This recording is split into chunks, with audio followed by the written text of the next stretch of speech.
सखी हमारो भतार निहुरा के मारेला। रुको जरा सबर करो। ते का हाल बा भैया जी, उम्मीद करत बानी कि आप सब जहां भी होगा स्वस्थ के साथ साथ सुरक्षित भी होगा। तो भैया जी आज के वीडियो हम फिर भोजपुरी इंडस्ट्री के बारे में बात करे वाला बानी। और हाँ भैया जी आज के वीडियो बहुत ही गाड़ फाड़ होने वाला बा, बहुत ही गाड़ फाड़। आज के वीडियो में आप सब भोजपुरी में ऐसा ऐसा गाना सुने वाला बाटा जौना के सुनला के बाद बस आप सबके दिल से एक आवाज निकली, बाहर सार मारा भोजपुरी इंडस्ट्री वाले गायक के गाड़। तो चला बिना कोनो खोदा खोदी के स्टार्ट करल जा आज के बकचोदी के। यादवा से मिले गई, यादवा से मिले गई, यारवा से मिल गईली हो, यारवा से मिल गईली। हाय भौजी के चुतिया काट के कर यारवा अगाड़ी मारे के बहाना का के खोड़े खोड़े पछाड़ी मार के भेजले।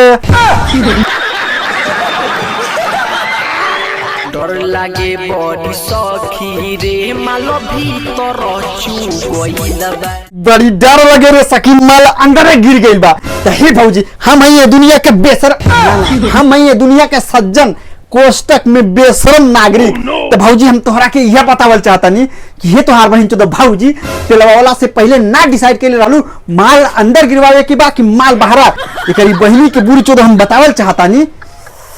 जब खड़ा हो जाला टनटना के ना तो ई ना लौकेला कि सर माल अंदर गिरा था कि बहरा, बस माल गिरे के चाहिए, चाहे नीचे रहे अंदर और चाहे ऊपर रहे अंदर।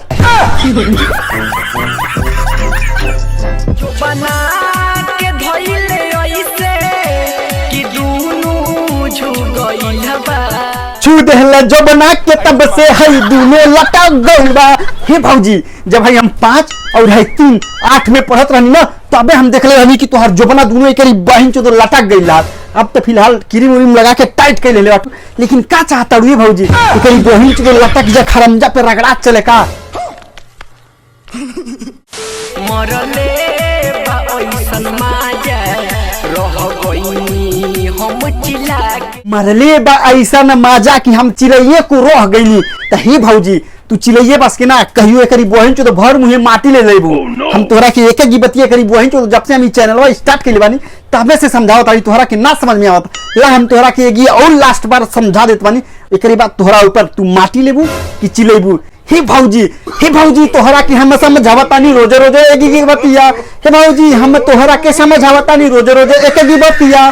गाड़ी के जगह ही तू पाछाड़ी काहे मारे बाबा तारू आधी आधी रतिया। हमरो भतार सखी बाटे हाथा काथा एके लागल रतिया में कोड़े तीन काठ। हमारो भातार बाटे बड़ी हाथा काठा एके गिरतिया में कोड़े 3 काठा। हे भौजी तुहार भातार ते बहुत हाथा काठा बा होश सार। हमरा के त ई लगता तू कि तू 6 काठा कोड़ावल चाहता रू। ते कोनो बात ना बा भौजी हम तहरा के बतावल चाहता नहीं कि तू अपना भातार किनू रोज रोज सुबह सुबह अपन दूध पियावा, मतलब दूध पियावा सार के। अब हमारा के ही ना पता बा कि तू उ दूध कहवा से पिएबू, समझ लू ना भौजी। अगर जो ओकरो बाद ना सारा 6 काठा कोड़ पाई ना तो का कर ना हम तो का करब सार, हमनी सन के तो मुठ मारना है। तो का करिए भौजी एक गिरतिया में 4 लोग से कोड़वैया 3-3 काठा करी बहिन चो 12 काठा हो जाई। आगा से मारे कि कबो पाछा से मारे, कबो आगा से मारे तो कबो पाछा से मारत। हे भौजी हई जौना तरह से तू गाड़ हिलावत आलू ना कौनो देखी ते करी बहिन चो निहुरा के पहले तोहार गाड़ मार ली, ठीक बा नु। एकरी बहिन चो तो कौनो के तो बात ना कर मानी, लेकिन हई नीचे रुक रही अभी नीचे रुक। एकरी बहिन चो तो हमार ऑन द स्पॉट खड़ा हो गइल बा। सच में सखी हमारो भतार निहुरा के मारेला। सखी हमारो भातार निहुरा के मारेला। सखी हमारो भतार निहुरा के मारेला। तो ही भोसड़ी वाली भौजी एकरी बहन चो तो तू अपना भातार से कहा ना कि टांग के तोहरा के मारे, एकरी बहन चो तो तब तोहरा के संतुष्टि मिली। डंडा से ना, एकरी बहन चो तो अपना डंडिया से मारे।